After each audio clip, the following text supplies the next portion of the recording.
قرآن کریم میں بیان شدہ واقعات اور قصص میں سب سے بڑا قصہ موسیٰ علیہ السلام کا ہے۔ آپ اللہ کے اولو العزم رسول تھے۔ آپ کا قصہ قرآن کریم کی 73 سورتوں میں جا بجا پھیلا ہوا ہے۔ 73 سورتوں میں پھیلے ہوئے قصے کو یکجا کرنا آسان کام نہیں۔ ایسے واقعات کی جزیات کو قرآن و حدیث کی چھلنی میں سے گزارنا انتہائی ضروری ہے۔ تو آئیے سنتے ہیں قصہ سیدنا موسیٰ علیہ السلام کا۔ اللہ تعالی سورۃ القصص آیت 1 تا 3 میں فرماتے ہیں، شروع اللہ کے نام سے جو بڑا مہربان نہایت رحم والا ہے۔ تا سین میم، یہ روشن کتاب کی آیات ہیں۔ ہم آپ کے سامنے موسیٰ اور فرعون کا صحیح واقعہ بیان فرماتے ہیں ان لوگوں کے لیے جو ایمان رکھتے ہیں۔ ان آیات میں اہل ایمان کے لیے نصیحت اور یاد دہانی ہے، جبکہ انہی آیات میں فاسق، نافرمان اور کجرو لوگوں کے لیے ڈراوا اور وعید ہے۔ فرعون یعنی ولید بن مصعب بہت جابر اور ظالم شخص تھا۔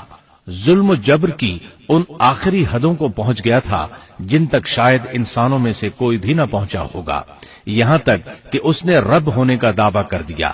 وہ اللہ تعالیٰ کا انکار کرتے ہوئے کہا کرتا تھا۔ فرعون کہنے لگا، اے درباریو، میں تو اپنے سوا کسی کو تمہارا معبود نہیں جانتا۔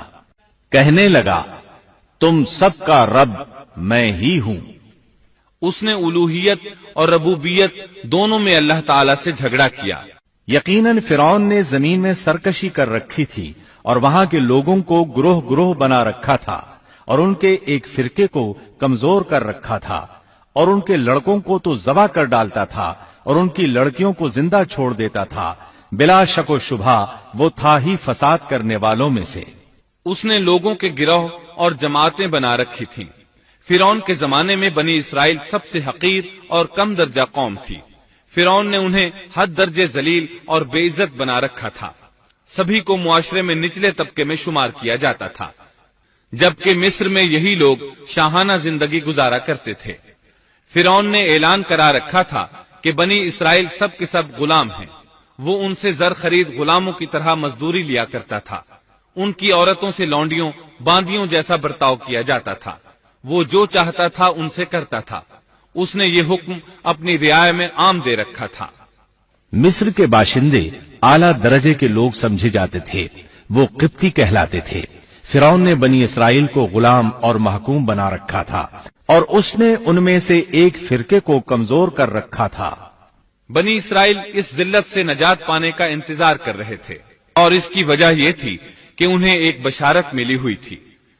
اس کے مطابق ان کا نظریہ تھا کہ فرعون کے گھر سے ایک بچہ نکلے گا جو انہیں نجات دلائے گا، اور یہ بھی بیان کیا جاتا ہے کہ یہ بشارت انہیں اس طرح ملی تھی کہ خود فرعون نے خواب دیکھا تھا کہ بیت المقدس سے آگ نکل کر مصر کی جانب بڑھتی چلی آ رہی ہے۔ وہ آگ مصر میں موجود تمام لوگوں کو جلائے ڈالتی ہے، مگر اس آگ سے بنی اسرائیل کے گھر محفوظ رہتے ہیں۔ فرعون نے اس خواب کی تعبیر کاہنوں سے پوچھی۔ وہ کاہن اس کے نزدیک عالم تھے۔ انہوں نے خواب کی تعبیر یہ بتائی کہ بنی اسرائیل میں ایک بچہ ایسا پیدا ہونے والا ہے جس کی وجہ سے مصریوں کی ہلاکت ہوگی۔ یہ تعبیر سن کر فرعون ڈر گیا۔ تب اس نے ایک خوفناک حکم جاری کیا، بنی اسرائیل میں جو بچہ پیدا ہو اسے قتل کر دیا جائے۔ اللہ کی قدرت دیکھیے کہ ہارون علیہ السلام اس سے پہلے پیدا ہو چکے تھے اور موسیٰ علیہ السلام کی والدہ امید سے تھی۔ فرعون نے اپنا حکم یوں جاری کیا تھا کہ اگر ان کے ہاں بیٹے پیدا ہوں تو انہیں قتل کر دو، بیٹیاں پیدا ہوں تو انہیں زندہ چھوڑ دیا جائے۔ چنانچہ ایسا ہی کیا جانے لگا۔ ہر نو مولود بچے کو قتل کیا جانے لگا، بچیوں کو چھوڑ دیا جاتا۔ یہ تھا بچوں کو ذبح کرنے کا حکم جو بنی اسرائیل میں شروع ہوا۔ اس کا طریقہ انہوں نے یہ اختیار کیا کہ ہر حاملہ خاتون کی نگرانی شروع کر دی۔ دایا عورتوں کے ذمے یہ ڈیوٹی لگائی کہ حاملہ مستورات کی اطلاع دیں گی، اور جو دایا اطلاع نہ دیتی اسے بھی قتل کر دیا جاتا۔ اس طرح فرعون اور اس کے وزیروں کو ہر نو مولود سے باخبر رکھا جاتا تھا۔ ان دنوں سیدنا موسیٰ علیہ السلام کی والدہ اپنے حمل کے ابتدائی دنوں میں تھیں۔ انہوں نے اس بات کو چھپائے رکھا اور دایا کا کام کرنے والی عورتوں سے بھی خود کو چھپائے رکھا، یہاں تک کہ درد ذہ کا وقت آ پہنچا اور انہوں نے بچے کو جنم دیا۔